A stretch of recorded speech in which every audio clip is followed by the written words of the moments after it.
Film का start माजी से होता है 1983 में। इस साल एक आदमी जिसका नाम केविन था, इसने एक सिस्टम बनाया और उसने उसका नाम ट्रॉन रखा, जिसमें हर चीज़ रियल वर्ल्ड्स के मुकाबले बहुत तेज़ थी। इसने इसका नाम क्रेट रखा। इसकी ख़ास खसूसियात की वजह से केविन ने इसकी कॉन्शियसनेस को रूहानी दुनिया में मुंतकिल कर दिया। 1989 में वो मुकम्मल तौर पर गायब हो गया और इसकी कंपनी इसके बेटे को मिल गई और उसने इसके प्रोजेक्ट पर काम जारी रखा। फिर कहानी 2010 में जाती है, जब केविन का बेटा भी इस वर्चुअल दुनिया में दाखिल होता है। इसकी वजह से केविन को अपनी जान भी देनी पड़ी थी। इसके बाद कहानी प्रेजेंट टाइम यानी 2025 में आती है, जब केविन के बच्चे दो कंपनियों में डिवाइड हो चुके थे। एक कंपनी का नाम एनकॉम था, जिसकी सरबराही ईव और इसकी बहन टेस बतौर सीईओ करती है, जबकि दूसरी कंपनी का नाम दी लिंकर सिस्टम होता है, जिसकी सरबराही जूलियन करता है। ये दोनों कंपनियां क्रेट के लिए मुसलसल लड़ती रहती हैं। फिर मंजर एक वर्चुअल करैक्टर इरीज की तरफ जाता है, जो दरअसल कहानी का असल हीरो होता है। हम देखते हैं कि वो सिस्टम में सबसे ज़्यादा ताकतवर होता है और हर दूसरे सिस्टम से अच्छी तरह लड़ रहा होता है। अगली सुबह वो देखता है कि इसके हिस्से अपग्रेड हो रहे हैं। उसी वक्त इसका बनाने वाला जूनियर वहाँ पहुँच जाता है, जो डीलिंग सिस्टम्स का सीईओ होता है। फिर सीन रियल वर्ल्ड में शिफ्ट होता है, जहाँ जूलियन तमाम इन्वेस्टर्स को अपनी जात दिखाता है। वहाँ एक बहुत बड़ा डिब्बा होता है, जिसमें से वर्चुअल करैक्टर हकीकी दुनिया में आ जाते हैं। वो अरीस को बुलाता है, जो बहुत जदीद होता है और दुरुस्त पेश गोई करता है। ये देखकर इन्वेस्टर्स खुश हो जाते हैं, लेकिन बाद में पता चलता है कि वो करैक्टर सिर्फ 29 मिनट के लिए रियल वर्ल्ड में रह सकता है। इसके बाद वो गायब हो जाता है। जूलियन अपनी माँ को बताता है कि वो एक परमानेंट कोड तलाश करेगा, जिससे वो वर्चुअल करैक्टर हमेशा के लिए हकीकी दुनिया में रह सकेंगे। इसकी माँ इसे जल्दी करने का कहती है, ताकि बाद में कोई प्रॉब्लम्स ना हो।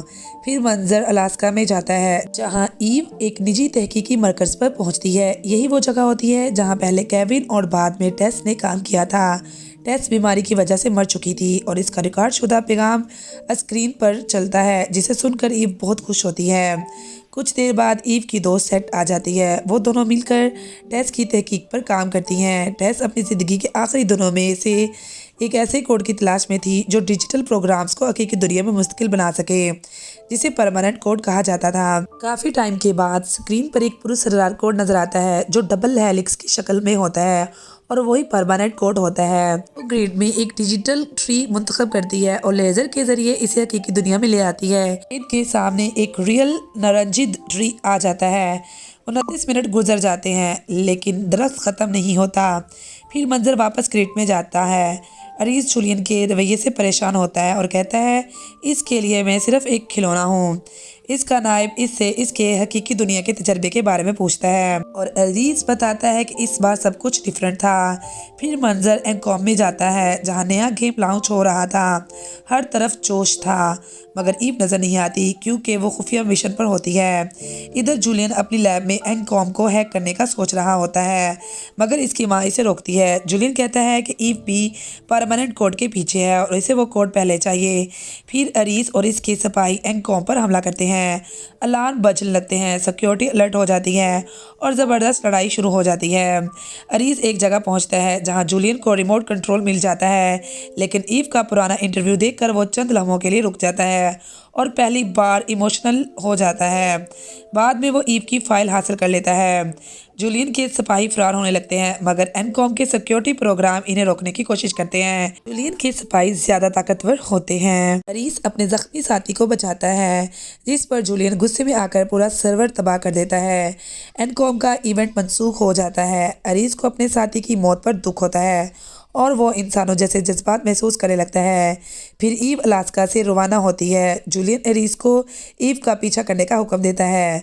वो 29 मिनट तक इसका पीछा करते हैं। बाइक्स का ताक़ुब होता है, हादसा हो जाता है और ईव परमानेंट कोड को पानी में फेंक देती है।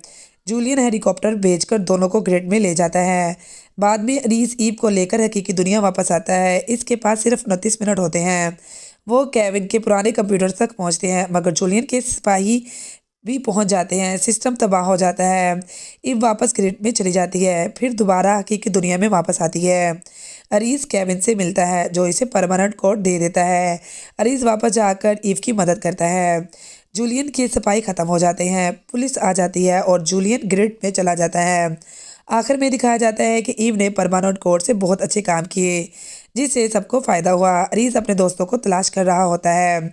आखिर में जूलियन को एक डिस्क मिलती है, इस पर आर्मर आ जाता है और फिल्म ख़त्म हो जाती है। मुझे उम्मीद है कि आपको ये शॉर्ट सी एक्सप्लेनेशन पसंद आई होगी। अगर पसंद आई है तो प्लीज़ मेरे चैनल को सब्सक्राइब कर लें। शुक्रिया।